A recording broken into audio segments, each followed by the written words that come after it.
Afternoon, everybody. Thanks for coming. This is Enterprise Developers Linux and Z Systems, what you need to know. What it is not is a deep dive into Linux. It's mostly a comparative and what you need to worry about, what you need to think about. So who here is actually running Linux on Z?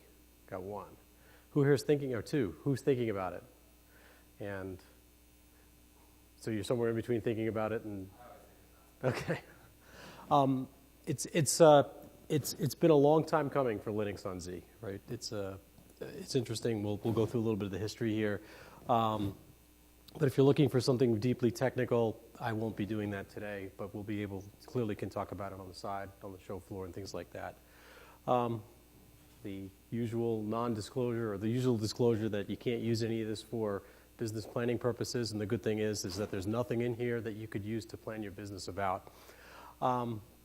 This is me. I'm the chief architect for things mainframe at CA. I work kind of hand in glove with the CTO group, try to make sure that our technologies all work together well. We do pretty good at that.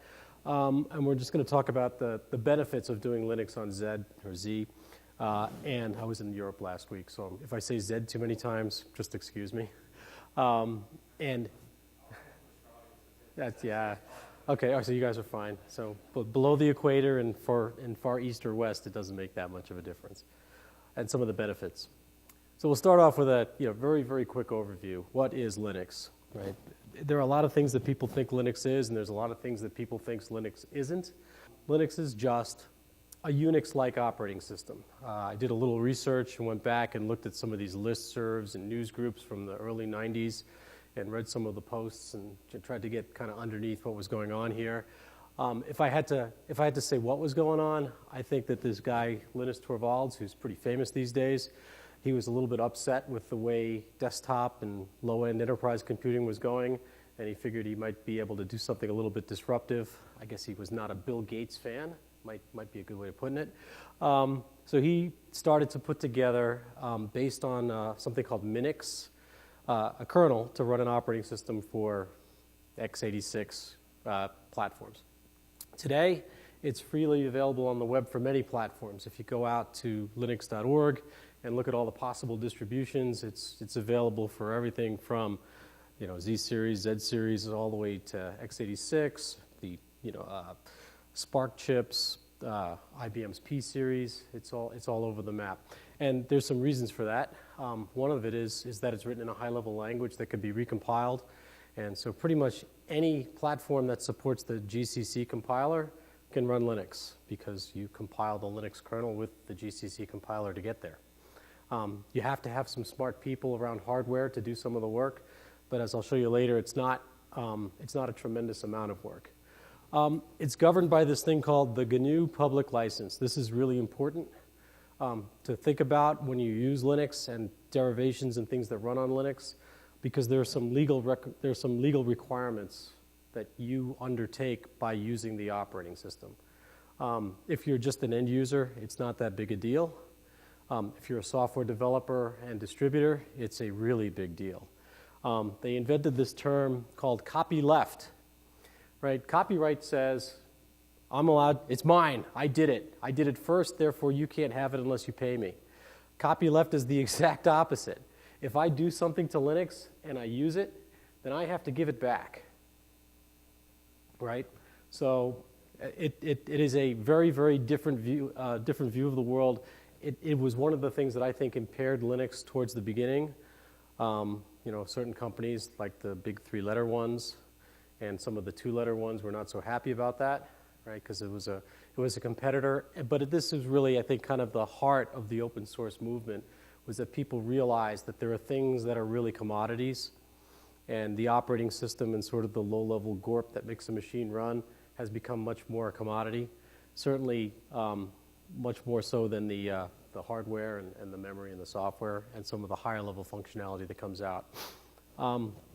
It's available from distributors, right? So they make money by packaging stuff, right?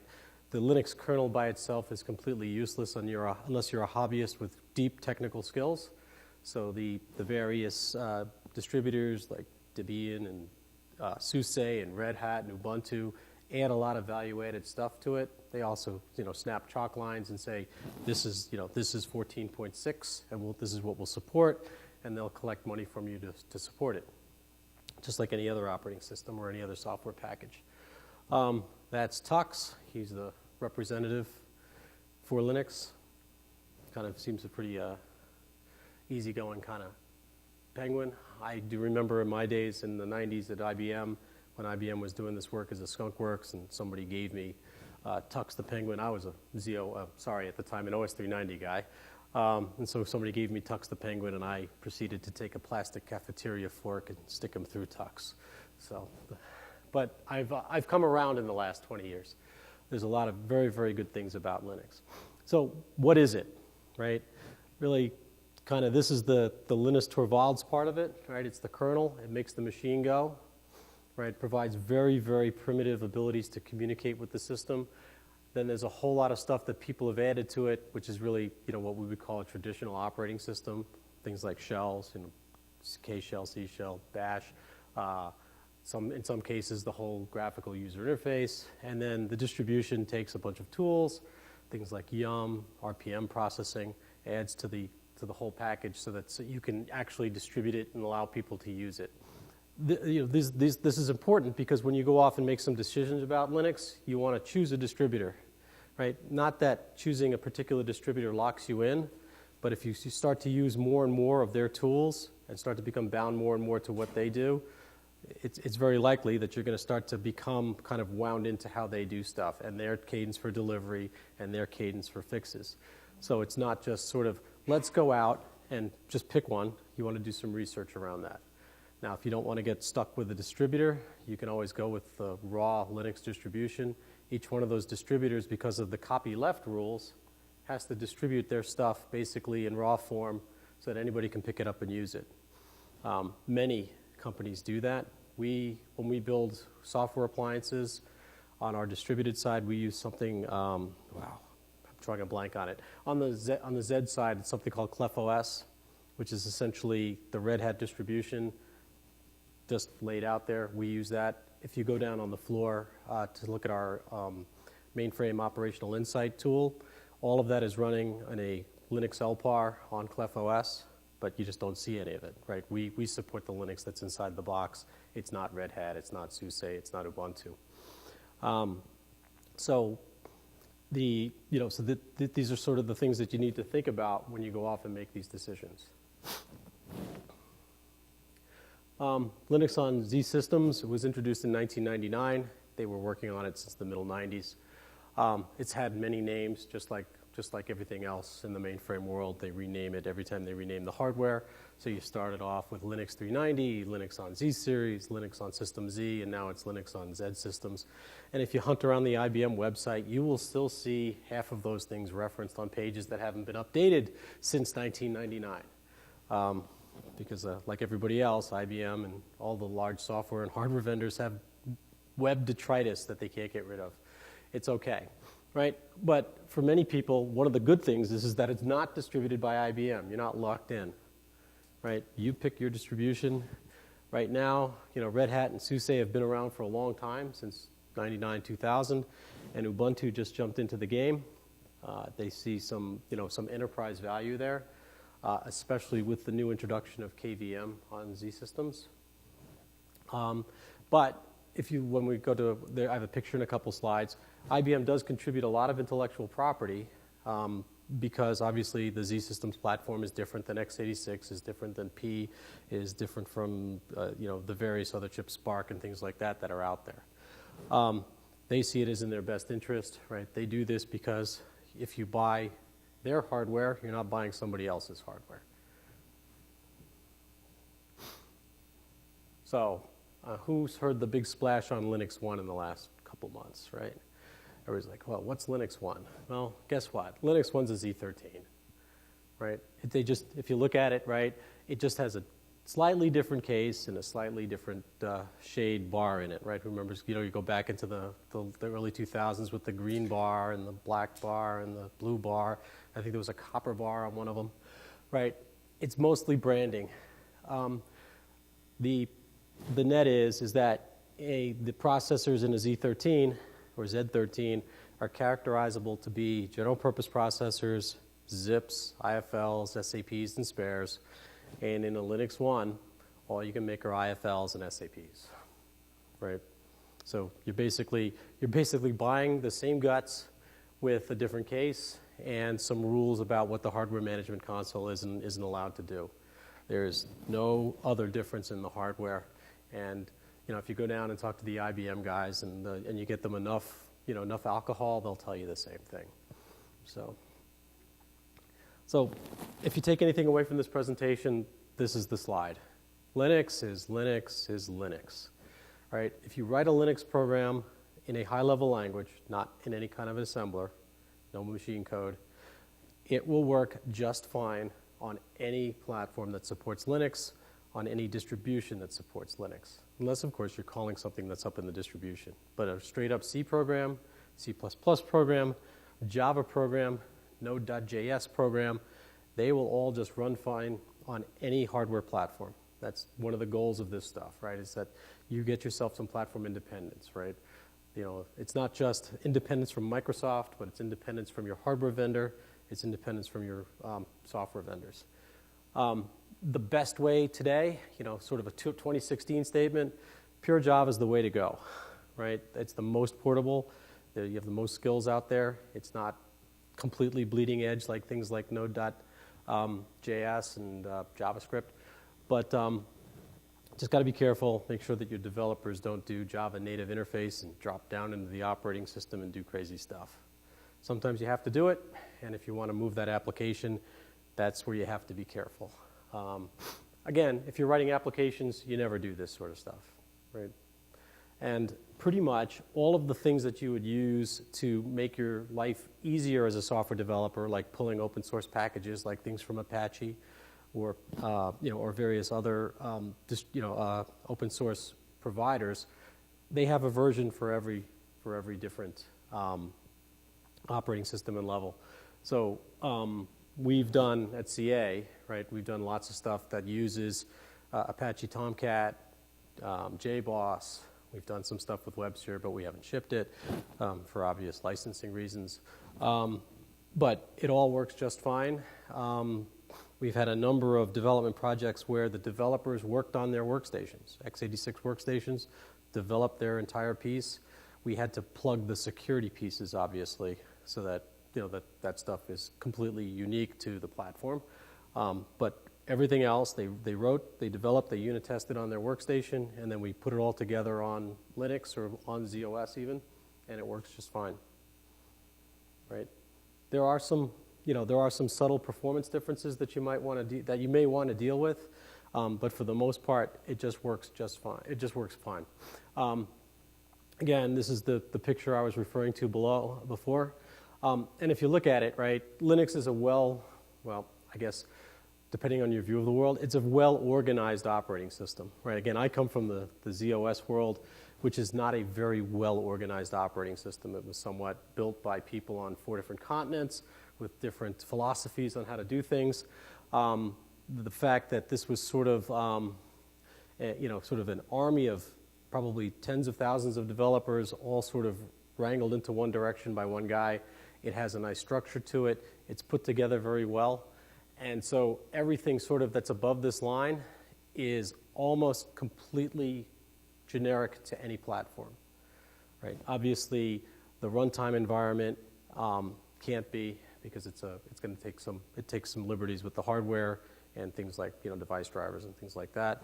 But if you look at it here, you can if you add up some of this stuff, 0.3% of the back end of the compiler, which isn't even in Linux, is actually a separate piece, is unique, right? The thing that generates which machine instructions to use is unique.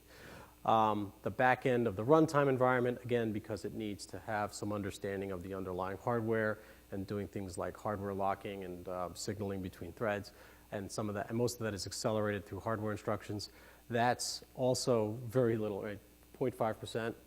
And then in the LinuxONE Z case, LinuxONE Z case, the hardware dependent stuff, right, is 2% of the overall code. So pretty much more than 96% of Linux was just pulled and recompiled and turned into Linux on Z by using the GCC compiler, compiling to the Z instruction set. Great. As I said, you may want to, because of the way Z works compared to x86 or P, you may want to do some things a little bit differently, certainly around how you organize doing large things like I/O. But under the covers, if you write it once, it'll work anywhere. The JVMs for these platforms are, mostly written by Sun. IBM does write their own for Z as well. But really, the key differences are outside of Linux, and Linux kind of gains the advantage of some of the Z Systems hardware, hardware uniqueness. Not to say, right, that this didn't occur because IBM saw value in it, right? A lot of stuff that's happened here is because IBM saw that running Linux on the platform could be better if they made some changes to the way they did some of the hardware and low-level firmware. So if you've got a Z system machine, you've heard of Prism or LPAR or hypervisorization. This is sort of the underlying hypervisor that everybody gets when they buy a box. And when you buy a Z13 and it's got enough processors and drawers in it, you can get up to 85 individual LPARs in a box, logical partitions. So right out of the chute, you could run 85 Linuxes. Nobody does that, right? The next thing that you could do is you could either run ZVM or KVM within one of those LPARs. So if you run that inside of there, you get an additional level of virtualization. And the more memory and the more CPU that you throw at a particular LPAR means the more, and then, this is where some of the terminology really starts to break down. In the IBM world, they call them guests and not virtual machines because of this sort of two-level. But you could run, hundreds, if not thousands, of individual guests in a particular ZVM or KVM. There hasn't been as much testing done on KVM yet, but one could probably conclude that it's not going to be all that different than ZVM at the end of the day. I can't imagine it having that much more overhead than ZVM does. So you can have Sorry, say again? What is KVM? So KVM is kernel virtualized machine, and it's essentially a special implementation of Linux, which allows you to run multiple Linuxes inside of it. So to kind of put it in a blunt way, it's VMware for free. There's KVM for x86, there's KVM for P, there's KVM for Z. Currently, the only available implementation, I believe, is from SUSE. I'm pretty sure that everybody else will try to catch up, but you can go out to the linux.org and search on KVM, and voila, pick your favorite one. It's there, and you can download it and run it. Because we're internally in our business unit, we're cheap. We try this stuff out the way an end user would. I directed one of my guys, Dave, to download it and get it up in an LPAR, and he's like, "It's no problem. It works just fine." Right? The issue came up with was, I don't know how to do KVM. I know how to do ZVM, so we're going to have to start looking at books. But that's okay, because believe it or not, there are so many resources on the internet around KVM that it makes ZVM look, completely impossible to do. Then there's another, kind of underneath this, right? Because you're already virtualized one level away from the machine by PRSM, PRSM, lots of hardware recovery actions that can occur inside the machine are completely transparent to your work. So if I'm running Prism and I have ZVM in an LPAR, and I got 100 virtual machines or 100 guests running in that LPAR, and one of the processors in the machine blows up, none of those processes understands that it ever happened. Right? Inside the machine, as long as you've got a spare processor, the hardware will just switch you to another processor and things will just continue. It's quite amazing. That's kind of unlike where you've got with KVM or VMware in the x86 world, where if you blow up if you've got a blade center and you're running VMware across all the blades in the blade center, if you blow up a blade, the work running on that blade is done. Right? It's just the way it is. The hardware's not running anymore. There's a lot of stuff underneath in this environment that hides it from you.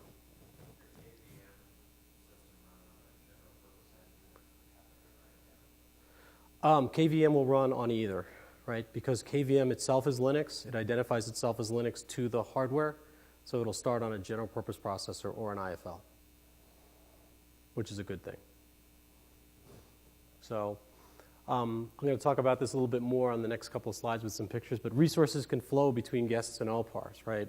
Anybody who runs a lot of ZOS knows that you can overcommit, and you can say I have a 10,000 MIPS box or a 10,000 MSU box, and I can give every LPAR 10,000 MSUs, and you know you're not going to get in a 10 LPAR box 100,000 MSUs, but what you'll get is an instantaneous 10,000 in any one of those boxes at any one time or any division thereof. Right, so if I'm running a very large environment that doesn't run at very, very high utilization, I can give an instantaneous high utilization to anything and have it all spread out across the box, which is pretty powerful, especially with a lot of the workloads that are running in sort of these Linux environments today. They tend to be chatty at times and they tend to be quiet at times, right? So you can use a lot less physical hardware capacity to do the same amount of work than you would in an x86 environment. Could save some big bucks. And that's what I was talking about here, massive overcommitment of resources. The idea here is that you don't have to, you need to account for the high water of the entire environment, not for the high water of any individual part of the environment.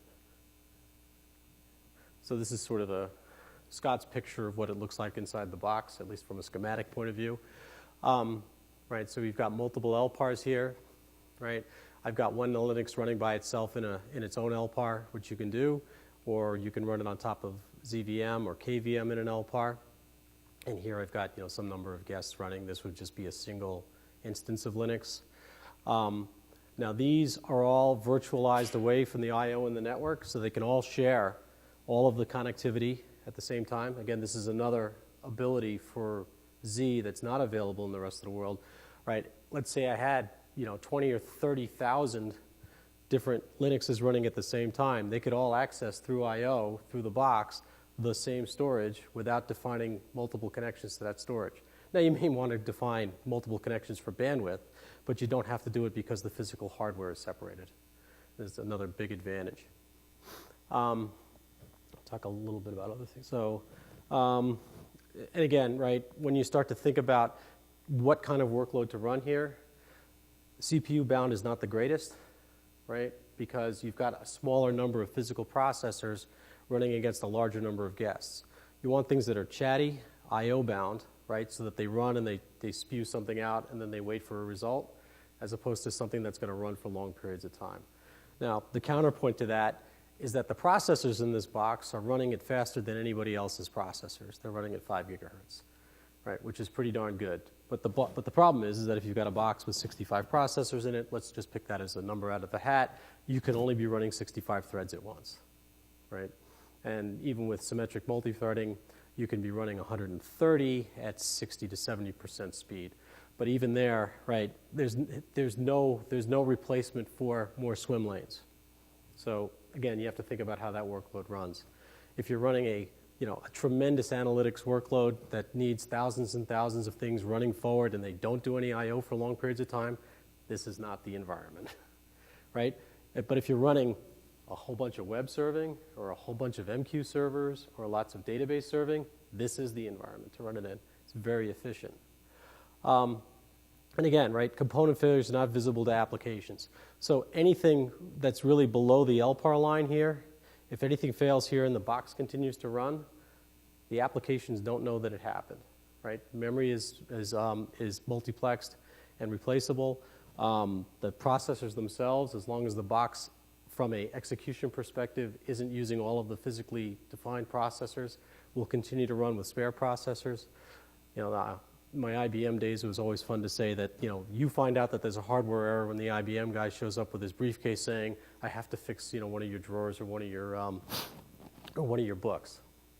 So, and at the end of the day, right, one of the things that you can do is, repartition or reallocate the physical resources in the machine while the machine is running, based on the needs of particular applications. Right? So, in some cases, right, you may discover that this workload probably may run better with fewer, larger guests. You can do that on the fly. You just stop some of the guests, and all of the resources that were going to this partition are now going to spread over a smaller number of guests. If you did that in VMware, where you may have 10, 12 guests in a particular, 10 to 12 virtual machines on a particular blade, you're not going to get so much of any kind of economy of scale there, right? I take 2 out of 12, I'm getting 18% more, right? Whereas here, if I take 20 out of 100, I can now spread that 20% over all of those guests.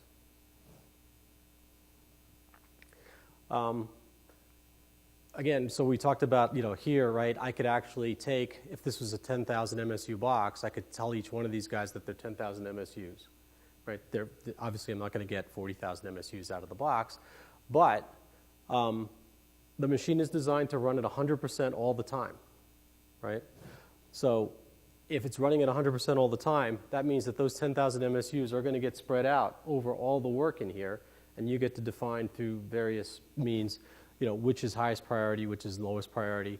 And, ZVM is actually very good at that. I am not, I'm pretty sure that KVM is pretty primitive in this sense, and it's going to have to come along, over the next few years to kind of catch up to ZVM. But being able to make sure that all this workload is running and always running at 100% is, the box is always running at 100% is, from an economics perspective, very, very advantageous, right? You're only burning enough electricity to run all your workload. In a overcommitted x86 world, you have to burn enough electricity for all the boxes to reach your high water mark. I have a banking customer who does a number of things like this in their, they use Linux in between their traditional distributed and ZOS, and the guy who runs all of Z and their mid-range stuff, he says that, it's like running x86 is like starting all your cars and letting them run in the parking lot all day long. Because even if they run at 25 or 30%, that means that 75 to 70% of the time, they're just burning energy for no good reason. If this is running 100%, there's no waste. The other thing, too, right, is that in many of these implementations, right, who runs dedicated Linux machines that don't talk to each other, right? Very typically, it's 2 or 3 tier applications, web serving, app serving, database serving, and things are going back and forth, and maybe multiple applications are talking to the same database, or multiple databases are used by the same application. So there's a lot of chatting going on in between these, right? And maybe this is your web tier, and this is your app tier, and this is your database tier. And I would say that that's a really poor implementation because now you're going to cross LPARs, right? But I'm just going to use it as an example here. You can define network connections that are virtual in between these LPARs and in between these guests. So if you're thinking about hundreds or thousands of things connected to each other, think about how much networking gear is required to make that work. It's not a small amount, right? And by the way, right, if this box needs to talk to that box and it needs to talk through a network, right, it goes from the box to the switch to the other guy, right? If you happen to be lucky enough that they're in the same rack, then it's to the top of the rack, back to the bottom of the rack. But that's still a lot of latency. So think about the performance benefit of a message going from here to here in sub 10 microsecond time versus sub 10 millisecond time. It's, it's 3 orders of magnitude faster. Think about how your applications would run if you took all the I/O time out of them, right? If it was literally a memory-to-memory data transfer. It's very efficient. And by the way, think about all of the failures that occur because networks stop working, right? Either the wires stop working, the switches stop working. Who remembers the Delta Airlines failure, the Southwest Airlines failure over the last couple months, right? There's, from a software perspective, right, the application looks really simple. From a hardware perspective, the application is incredibly complicated, right, because they were in a situation where, at least the Delta guys were, where some of the application servers went down, some of the network went down, and now you're in the situation where there's not enough of it to run, right? I have too many demands on my infrastructure, and I mean, I can't imagine what kind of stress they must have been under because you got half the guys in the room going, go to DR, and the other half of the guys in the room are going, we've never tested DR effectively. What would happen if we actually did that? I think we can fix it, right? That situation does not exist here. right? There is no such thing as losing half of your environment. Now, of course, there is the existence of, a bomb hitting the data center and blowing the whole thing out, but I'm not so sure that that's, that's recoverable in this scenario. But of course, the recovery would be have the same box someplace else and restart. And it makes that decision much more binary and simple, right? You don't get into that situation where you have a bunch of guys fighting about it. I mean, I almost think like I'd like to be a fly on the wall in that room, but I'm pretty glad I wasn't, right?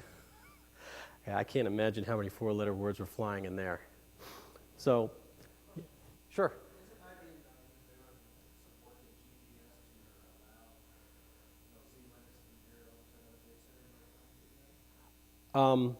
So I'm going to answer your question a little bit differently than you asked it.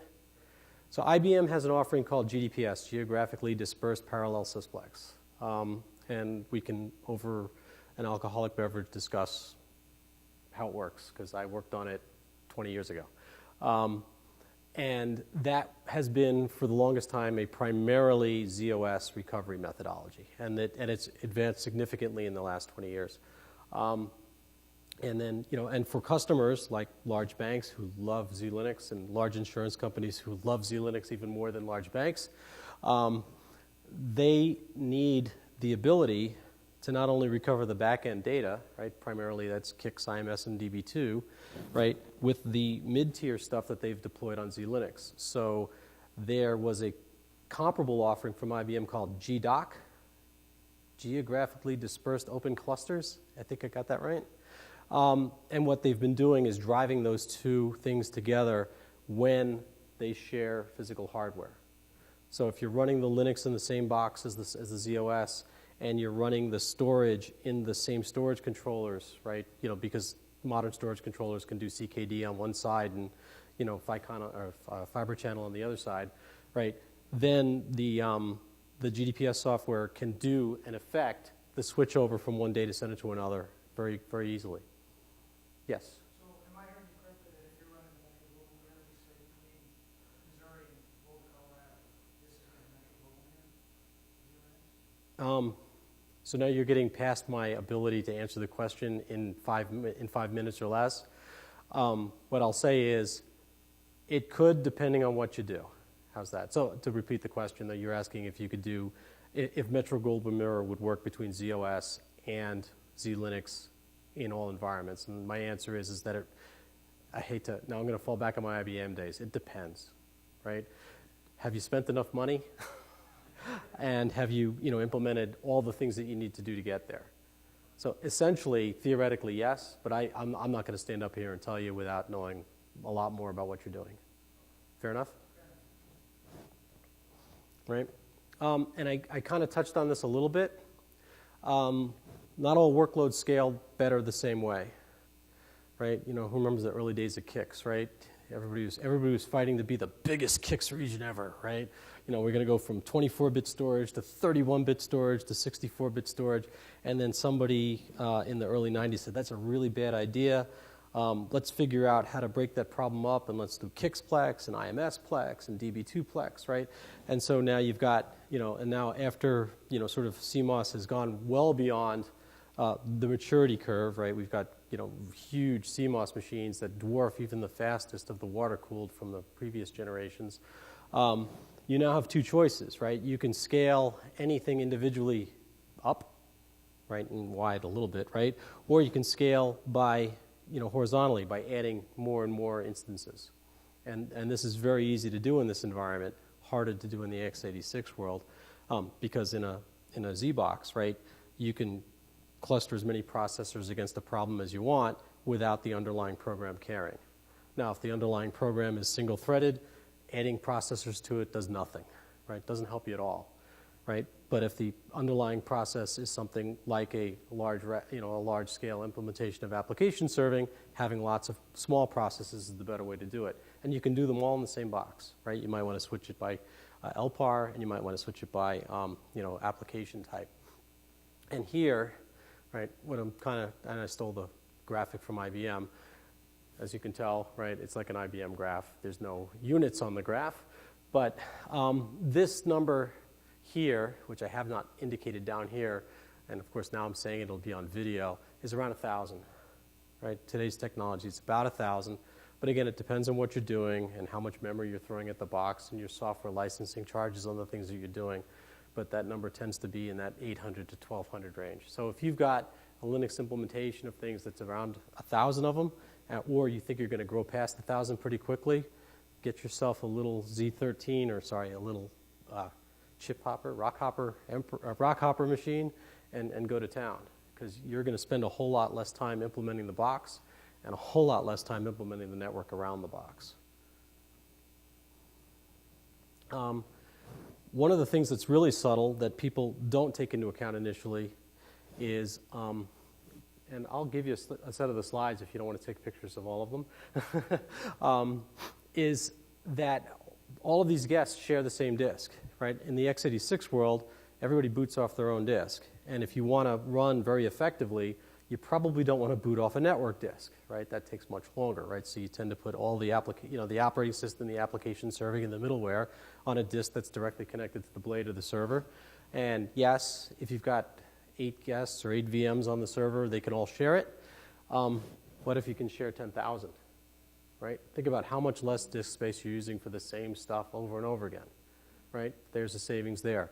Now, the more subtle thing is, what happens when you have to change the operating system load, or change the middleware load, or change your application, and you've got 10,000 servers, right? I know most of the guys in the room are ZOS kinds of guys, right? You know that you can change kicks once, change the application in kicks once, and propagate it around, and it's just a matter of starting and stopping and changing the parms and the kicks, right? You do that in the distributed world, it's I take down a blade, I bring up a blade. I take down a blade, I bring up a blade, and I have to copy it over and over and over again.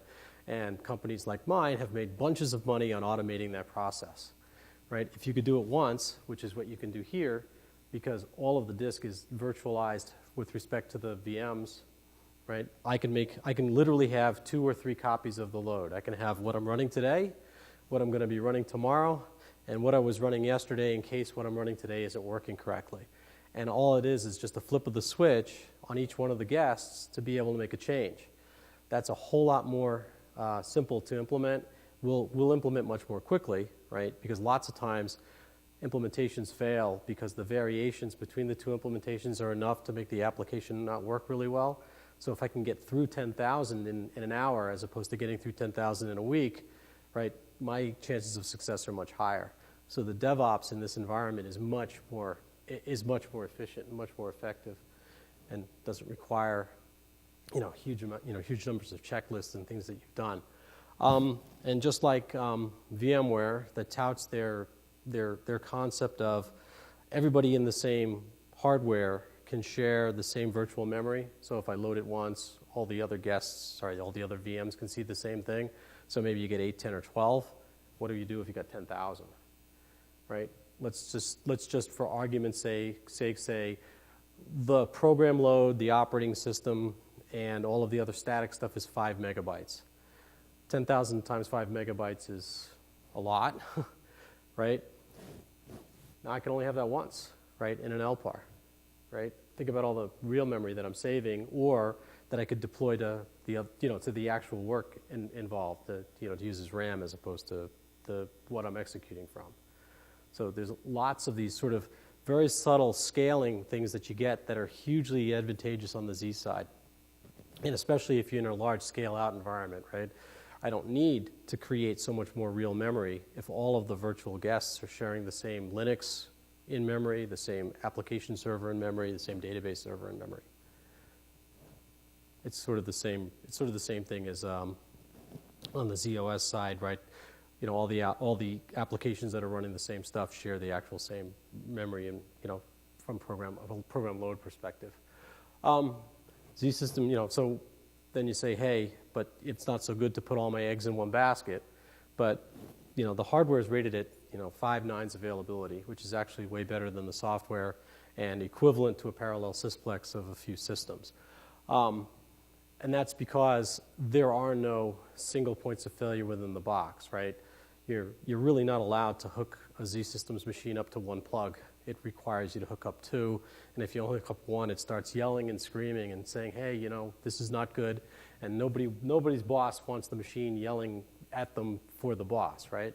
So it's got a huge, inside of it, it's got a good 50 years of redundancy and design built in, from memory to processor to I/O fabric, and it's able to dynamically increase in size without disrupting the software running in it. So if you have something where, let's say, the last week of the month, you need more, you can literally turn the dial up on the box and get more for the rest of the month. I have no idea what that does in the Linux world to software licensing, but at least it's possible. I do know what you'd have to do in the distributed world. You'd actually have to go out and buy yourself some servers or figure out how to deploy what you're doing in Amazon, right? And turn it on in Amazon for a week and then turn it off for the week. So again, that's complexity. It's possible, but I like simplicity, right? And I like being in control of my stuff. And this too is very important. People will say, well, if it's all running in one box, what happens if one application happens to be written by a guy who's trying to destroy my business, right? There's this thing called EAL5, which is a European security specification. And so pretty much to get EAL5 in the distributed world, it means the two boxes have to be physically separated. And IBM has tested these machines to the level of EAL5 between LPARs. So anything that's separated by an LPAR has effectively air gap isolation, unless you put the connection in. And I talked, obviously I touched on this before. If you take your workload and you want to run it in one box, the concept of a hypersocket is there to go between LPARs.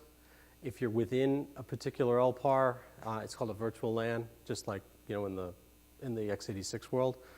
And you can basically, you can, just like with any other kind of LAN, you can define who can talk to each other and who can't.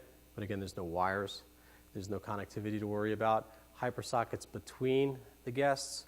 If you're doing things like intrusion detection through the I/O card, you don't have to use a hypersocket. You can go out the virtual machine, out the LPAR, into the OSA card, allow the OSA card to do what it would normally do around intrusion detection or network filtering, and let it go back in. It's a choice. It all depends on your application. And now, between two boxes, right, IBM has implemented this concept called ROCE, which is, ROCE, Remote Direct Memory Access over Converged Ethernet, which essentially says, I in my box can reach into memory in your box, and I talk to you through TCP/IP. So it's a very, very fast socket. It's not as fast as a hypersocket because obviously there is a wire, but the amount of software involved is much smaller than a full TCP/IP stack, and the actual I/O is through a very, very optimized channel, right? It's not a to a switch and back again. It's a direct point-to-point connectivity. So if you think about very, very chatty applications like web applications or things that do lots of I/O to a database, this is far more effective. You basically are sucking the latency right out of the application, right? Because there are actual hardware and software assists inside the operating system and inside the LPAR level, especially for hypersockets, that say, hey, I'm going to pitch you a message.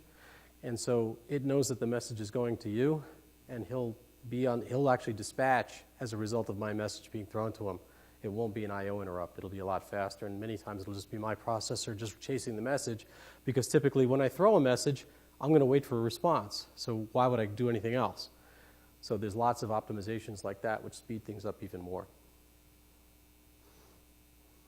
And then, of course, right, we go back to the big bank, big insurance company, because they're running, they basically have replaced racks and racks of distributed boxes with this stuff.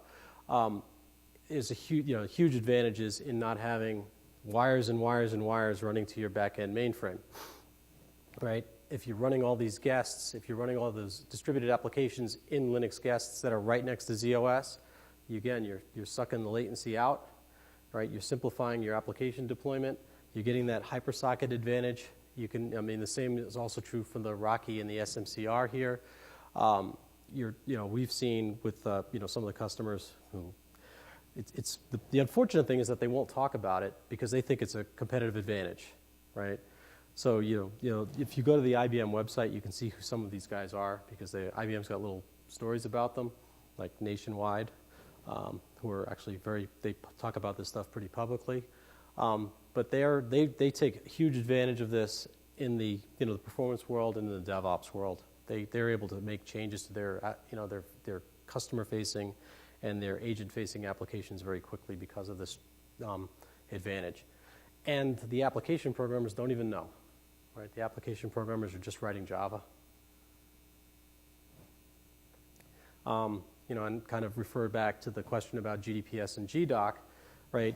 The integrated storage management and backup helps, right? There are a number of products in the market, both from IBM and from Innovation Data Processing, that will allow you to back up the stuff from the Linux farm and the ZOS together so that you can have a consistent point-in-time copy, which is pretty important if you're trying to recover your business. So I can, I'll talk to you guys one-on-one about who's doing some of these customer use cases. I'm not permitted to put them on slides. Oracle has been kind of the typical how do I save money use case. Oracle charges by the processor. And what you discover is that you need many fewer Z processors to process the same amount as dozens and dozens of x86 CPUs. They do charge more per Z processor than x86, but usually the division works out in your favor.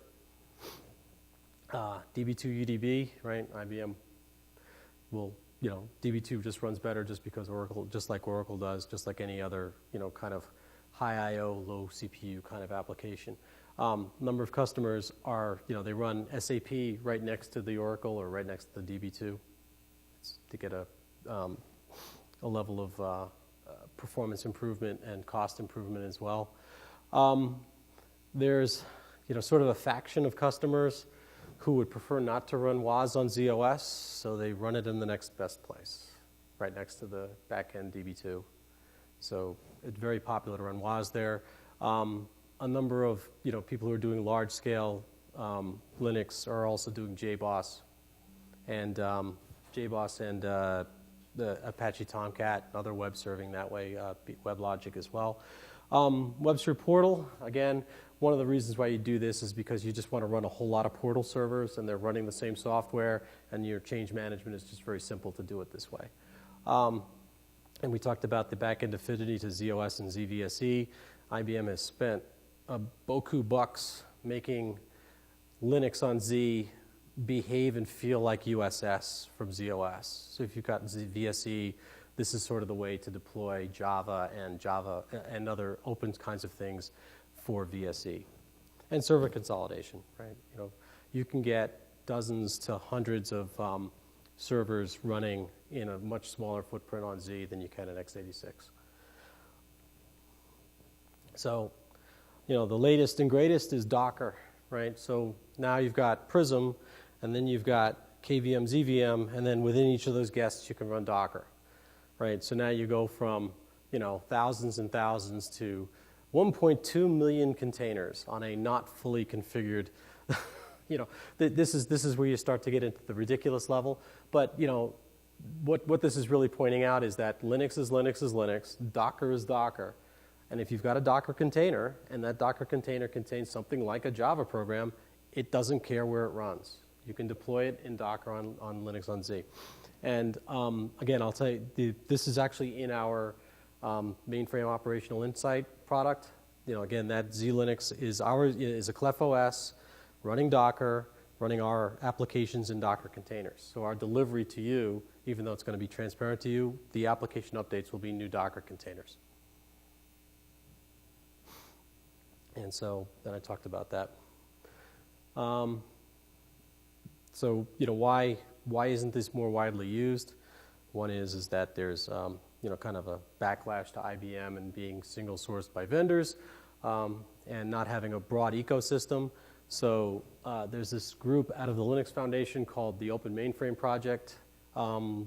They are sitting in our area, in the mainframe area on the exhibition center floor, so go say hi to them. They're good guys. Some of them are my guys. I sit on the technical steering committee, as does folks from IBM. SUSE, Ubuntu, 3 or 4 customers, AIG, off the top of my head I don't remember, but it's easy to find. Just go to the Open Mainframe Project webpage. And what we're trying to do is we're trying to break down those walls, right, to get people to understand that this is not a bad thing, this is a choice, and it may be the right choice for you. And we've been doing a number of projects. One of the projects that CA is sponsoring is with a number of young developers around the world. We, through the Open Mainframe Project, we got them a bunch of money, we got them a mentor, and they're actually porting some of the more popular open source tools to run on LinuxONE. And when I say porting, it really means get the tool, give them a LinuxONE environment, and make sure it still works. Right? And then after we find out that it works, because it always does, we've had nobody say, Scott, we can't get this to work. We say, okay, well, so now let's see if we can step back and take advantage of the fact that you're running under ZVM. Is there anything that we can add to the story here about ZVM? Is there anything we can add to the story here because you're running on Z? And in some cases, there are some of the performance management and some of the network management stuff we're doing because there is no network, right? So we're actually helping those tools show what the virtual network looks like inside of a Z box. Free education information. And you know, again, it's about getting the word out, getting more and more people involved, and understanding that, and help to some of these vendors, right? They look up and they say, hey, you know, this monstrous company asked me to bring my Linux tool to LinuxONE. What do I have to do? And so we give those guys help. Right, there's you know, behind this is there are these open mainframe clouds that you can use. One's at Marist. They're starting one at Syracuse and certain other places around the world, where for no money at all you can basically ask for an environment and you get a LinuxONE environment to run in. So you have to suffer through the advertisement at the end of the presentation. So. There are really, and so, you know, so this is part of why there's some issues around this, is that there are really only 2 vendors who do, you know, kind of full function systems management for LinuxONE. There are a whole bunch of vendors who have LinuxONE tools, but it's us and IBM. We have, you know, for everything from data protection and automation all the way back through to managing LPARs and being able to do automated provisioning and things like that. IBM's got their set of tools. Right, there are lots of other niche players. Innovation is a big niche player. The Velocity guys are a niche player. And so, you know, what we're trying, you know, through the Open Mainframe Foundation, we're trying to bring more people in so that it doesn't look like, you know, it's a duopoly, because that hurts, right? That makes it a little bit more painful for customers to kind of bite off on. So I'll close it out with this. Again, the message to bring home when somebody says you can't do it on Z-Linux is Linux is Linux is Linux. It doesn't matter, right? Nobody has coded anything in, well, I shouldn't say nobody has. That's a terrible way of saying it. If you've got somebody who's coded something in assembler language to run on Linux, you should find a new developer, right? That is not effective. It is not efficient. I'm going to tell you honestly, my development team, I have a lot of people who love assembler on ZOS. I have banished those people, right? We're writing in Metal C. We are writing in Java. Right? Those are your 2 languages of choice, right? And because, you know, from a technical perspective, you write code faster, it has fewer bugs, and when you recompile it, you get the advantage of the new machine, right? And so that's been true for the distributed world forever. Very few people have done anything in assembler, with the exception of people who are writing low-level device drivers, right? Those guys have to do that, and that's where they live. So if you've got something running in Linux on x86, and if you've got something running in Java on Windows, right, it'll run here just fine. It will. And so, you know, oh, wait, look, I did put 1,000 on this one. But, you know, for a large-scale implementation, if you're going to go past 1,000 machines, 1,000 virtual guests, LinuxONE is very, very economically viable. It is far less expensive in the long term. And from a systems management perspective, you know, I hear these horror stories of it's one guy per 10 servers, one guy per 20 servers. It's one guy, right? It might even be part of one guy, right, to do this, right? And we all know that after software, people are the next biggest cost in any kind of IT endeavor. So I will close it out there. Thank you. Oh, one question.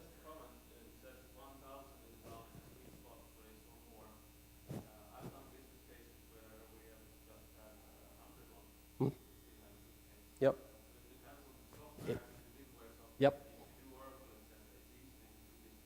Yeah. But I have to put something that works for everybody, right? If I go and say 100, somebody's going to come back and say we had 100 and it was like 10 times more expensive, right? So I have to be careful on these slides, and truth be told, right? If you've got a good relationship with your IBM people, right, you can say I want you to do a Scorpion study or TCO study on this stuff, and they'll come in and take it with a grain of salt, right? It is the IBM guys doing the study. But at least it's a data point, right? And what I would take out of those is that because what they do in their study is they actually get you the total cost of ownership. They bring in the first round of hardware replacement, which many people don't do when they schedule out a project, right? Those machines are only good for 3 to 5 years, and once you start to scope in the first round of replacement and the second round of replacement, and the additional cost that brings in, the software licensing cost that brings in, and the human cost that brings in, the case is much more easily made, right? So I don't know that I would say take the IBM thing and call it gospel, but I would say when you see the other guy's TCO, you didn't account for this, you didn't account for this. How about DR, right? How about making sure that what's the cost of doing software upgrades? What's the cost of chasing these vendors to do these things, right? Which is what somebody who comes in with an x86 project never gives you, right? It's 50 servers. That's fine. It's 50 servers. How many do the developers need? How many do you need for the test environment, right? And that's what the IBM study will give you some insight into, things that they don't do. So you're right. I've seen some cases for like 50, but I don't want to run around going 50 is the number. I feel much more comfortable saying 1,000. Any other questions? I'll be staggering around the mainframe area for the rest of my feet hurt already, for the rest of the show. But please stop by. We've got some good stuff down there. Thanks.